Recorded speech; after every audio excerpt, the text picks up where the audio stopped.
students, this is me Mudita and once again welcome back to Mudita IS Warriors. So students, last worksheet that mean worksheet 20 में हमने क्या पढ़ा था? Poem the dust of snow written by Robert Frost. ये आपकी 21 worksheet है जो 26 of अगस्त को प्रोवाइड की जाएगी और यहाँ पे हम इसी पोयम से रिलेटेड कुछ पोइटिक डिवाइसेस के बारे में समझेंगे.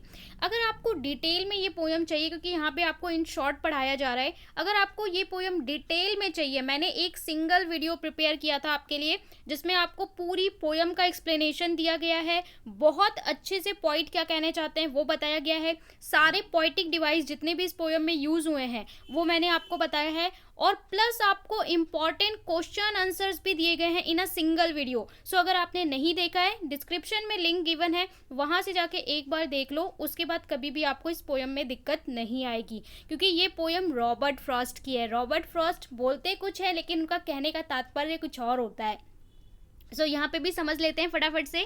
In the last worksheet you have read poem dust of snow. Okay, ये तो आप लोग बहुत अच्छे से समझ चुके हैं, बाय रॉबर्ट फ्रॉस्ट. और क्लास 9 में भी आपने इनकी पोयम पढ़ी थी, the road not taken. Okay, it tell us that some time even a small incident may prove to be a larger significance. यहाँ पे इस पोयम से हमने ये समझा कि कभी कभी जो छोटे छोटे से इंसिडेंट होते हैं वो हमारी लाइफ में बहुत बड़ा रोल प्ले कर देते हैं, बहुत फ़ायदेमंद हो जाते हैं. और कभी कभी बड़ी बड़ी घटनाएं भी हमें चेंज नहीं कर पाती. आपने भी देखा होगा कभी कभी छोटी छोटी सी चीज़ होती हैं जो आपकी पूरी लाइफ को चेंज कर देती हैं.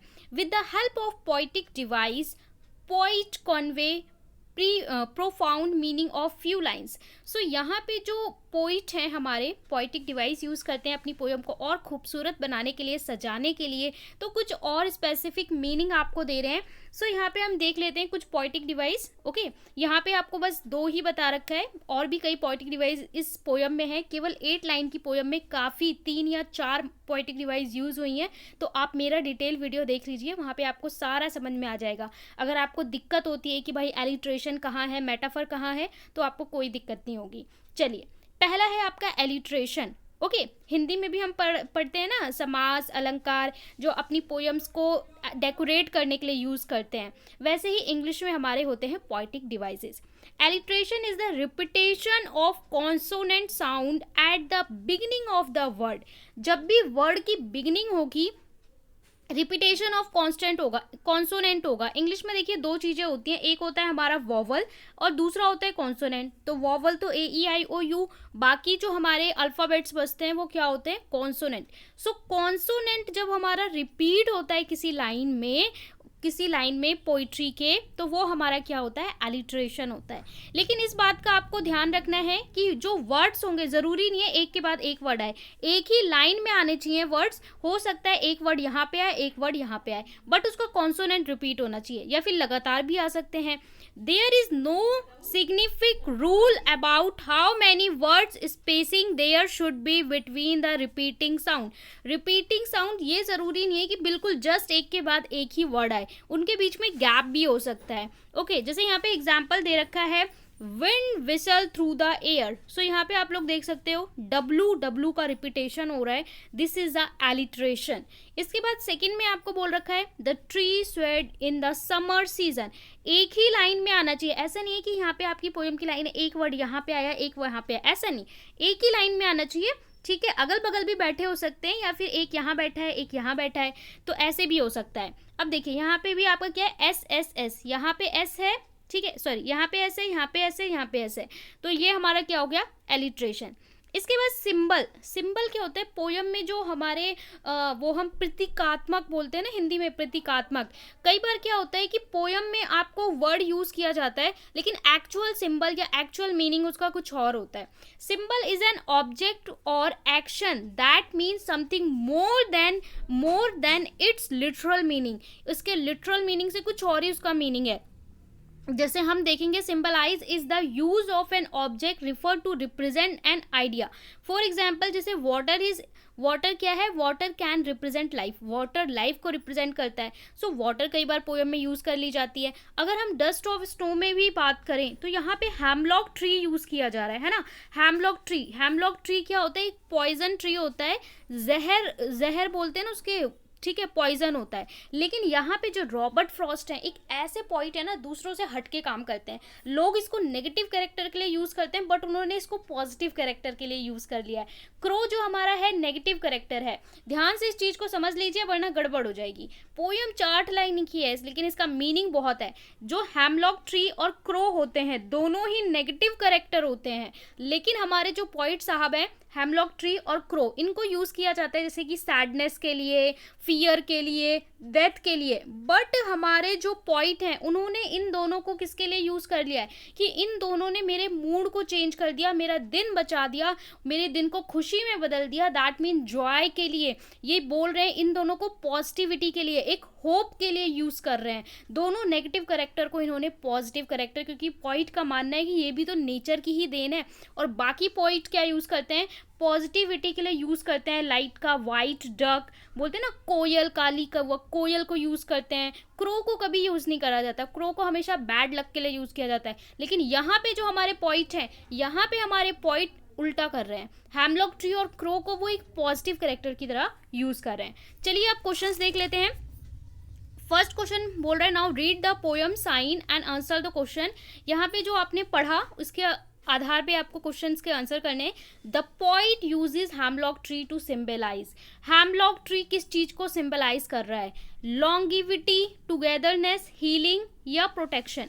सो देखिए मैंने आपको बताया ना कि भाई हमारे रॉबर्ट फ्रॉस्ट जो पोइट हैं ये थोड़े से हटके हैं, ये बाकी लोगों से थोड़ा हटके लिखते हैं, इसीलिए लोग इनको पढ़ना पसंद करते हैं रॉबर्ट फ्रॉस्ट को। रॉबर्ट फ्रॉस्ट हेमलॉक ट्री को एक हीलिंग ट्री की तरह यूज़ कर रहे हैं। वैसे तो ये जो पेड़ होता है ये एक पॉइजन ट्री होता है, इस पर वाइट कलर के फ्लावर होते हैं।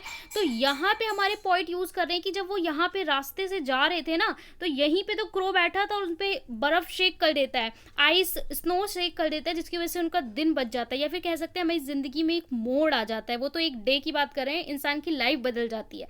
सो यहाँ पे वो किसकी तरह यूज़ कर रहे हैं, हीलिंग की तरह। तो इसका आंसर क्या होगा, सी आपका करेक्ट। आई होप आप लोग समझ पा रहे हो कि पॉइंट कहना क्या चाहते हैं। ठीक है, तो ये नेगेटिव करेक्टर है बट उन्होंने पॉजिटिव की तरह यूज़ किया है, तो यहाँ पे क्या हो जाएगा, C is the correct answer for question number 1। Okay, C. ठीक है, अरे भाई सी होगा। इसके बाद सेकंड है, the line has given my hurt is an example of. Has given my hurt, इसे देखते ही आप लोग बता सकते हैं, जिसने मेरी वो वीडियो देखी है वो तो क्लियरली बता सकते हैं। वह मैंने हर लाइन में यूज़ होने वाले आपको जितने भी पोएटिक डिवाइस हैं वो बताया था। तो देखिए यहाँ पे क्या है, हैज़ और हैज़, एच एन एस का रिपीटेशन हो रहा है, एक ही लाइन में होना चाहिए। ठीक है, आगे पीछे थोड़ा सा चलेगा, बीच में 2 वर्ड आ गए, इट्स, ये सही है, कोई बात नहीं। तो ये हमारा क्या होगा, एलिट्रेशन। तो यहाँ पे भी आंसर क्या होगा, एलिट्रेशन। और कुछ सोचना ही है, सिंबलाइज होता है, प्रतीकात्मक, मेटाफर, सिम्बली है ही नहीं यहाँ पे, तो ये हमारा क्या हो गया, alliteration. So first and second के लिए आपका क्या हो जाएगा, एलिट्रेशन। इसके बाद आगे चलते हैं, in the poem the crow does not symbolize. इस क्वेश्चन को जरा ध्यान से पढ़िए, क्रो डज नॉट सिंबलाइज। यहाँ पे एग्जामिनर आपको फंसाएगा अगर आपने पोयम का एक्चुअल मीनिंग नहीं समझा ना, तो बहुत सारे बच्चे इसका आंसर सी कर देंगे, जो कि आपका आंसर गलत होगा। वाई, क्योंकि देखिए आम तौर पे जो पॉइंट हैं वो सिंबलाइज करते हैं, किस चीज़ को सिंबलाइज करते हैं, आम तौर पे क्रो को सिंबलाइज करते हैं, किसके लिए, आम तौर पे क्रो को सिंबलाइज करते हैं भैया डेथ के लिए। ठीक है, डेथ या फिर फियर के लिए ये यूज़ किया जाता है। क्रो सिंबलाइज करता है डेथ एंड फियर को। बट हमारे जो रॉबर्ट फ्रॉस्ट हैं, in the poem the crow does not symbolize, इस पोयम में क्रो को क्या सिंबलाइज नहीं किया है, इस पोयम में क्रो डज नॉट सिंबलाइज, इस पोयम में सिंबलाइज नहीं क्या कर रहा है, किस चीज़ को, आमतौर पे वो डेथ को करता है पर इसमें वो डेथ को नहीं कर रहा है, इसलिए इसका ऑप्शन ए होगा। ठीक है, क्योंकि इस पोयम में वो किस चीज़ को सिंबलाइज कर रहा है, वो जॉय को कर रहा है, हैप्पीनेस को कर रहा है, क्योंकि उसने दिन बचा लिया पॉइंट का। सो यहाँ पे वो क्या नहीं कर रहा है, डेथ को नहीं कर रहा है। एक्चुअल मीनिंग इसका होता है डेथ एंड फियर, लेकिन यहाँ पे वो डेथ को नहीं कर रहा है। ठीक है, लोग जॉय में फंस जाएंगे कि यहाँ पे ये तीनों एक जैसे वर्ड हैं तो यहाँ पे जॉय होगा। सो लेकिन इसका आंसर ए होगा, क्योंकि आमतौर पे डेथ होता है बट यहाँ पे हेमलॉक ट्री आप लोग देख सकते हैं, ऊपर हेमलॉक का भी हीलिंग है, तो हेमलॉक ट्री और क्रो दोनों को यहाँ पे पॉजिटिव कैरेक्टर की तरह यूज किया है और डेथ को यहाँ सिंबलाइज नहीं कर रहा है, डज नॉट सिंबलाइज, तो ए इसका आंसर होगा। फोर्थ में आपसे बोल रहा है which of following option is an example of alliteration. Fourth में आपसे पूछ रहा है एलिट्रेशन का एग्जाम्पल कौन सा है, तो alliteration which of following an example of alliteration.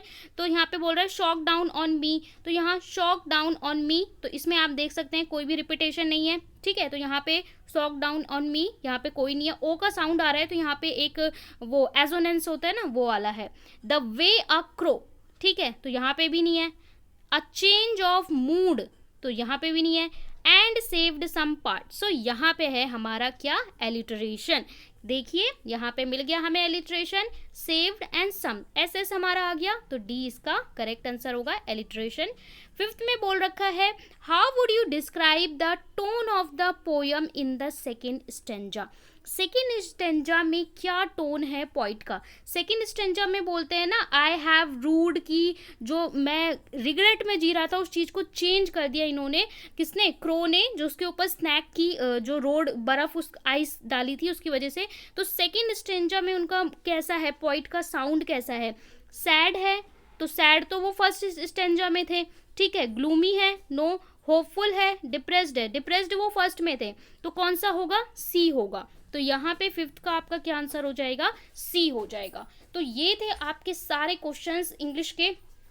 I hope poem आपको क्लियरली समझ में आ गई हो। आप लोगों से रिक्वेस्ट है कि आप लोग चैनल को ज़रूर सब्सक्राइब कर लें, लाइक शेयर करें, कमेंट करें, और वो वीडियो अगर आपने नहीं देखा है ना डस्ट ऑफ स्नो, एक बार ज़रूर मेरे कहने पे जाके देख लो। जो भी इस पोयम से रिलेटेड आपके डाउट है हमेशा के लिए क्लियर हो जाएंगे और एग्जाम में आप बहुत अच्छे से करके आओगे।